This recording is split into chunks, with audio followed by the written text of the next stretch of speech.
Arabic teachers federation Ernakulam ജില്ലാ സമ്മേളനം നടന്നു. ന്യൂനപക്ഷങ്ങളെ ശാക്തീകരിക്കാനുള്ള സംവിധാനങ്ങളെ ദുർബലപ്പെടുത്തുകയും വിദ്യാഭ്യാസ പ്രോത്സാഹനാർത്ഥം നൽകിവരുന്ന സ്കോളർഷിപ്പ് തുക നേർപകുതിയാക്കി വെട്ടിച്ചുരുക്കുകയും ചെയ്യുന്ന സംസ്ഥാന സർക്കാർ നടപടി പിൻവലിക്കണമെന്ന് സമ്മേളനം പ്രമേയത്തിലൂടെ ആവശ്യപ്പെട്ടു.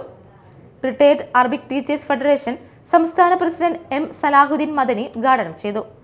ജില്ലാ പ്രസിഡന്റ് CS സിദ്ദീഖ് അധ്യക്ഷനായി. Paravur municipal vice chairman MJ Raju മുഖ്യാതിഥിയായിരുന്നു.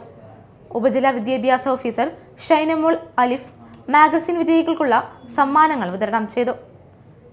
KATF football ജില്ലാ ടീമിനുള്ള ജേഴ്സി വിതരണം KK അബ്ദുള്ള നിർവഹിച്ചു. പ്രതിനിധി സമ്മേളനം KM ഷമീർ ഉദ്ഘാടനം ചെയ്തു.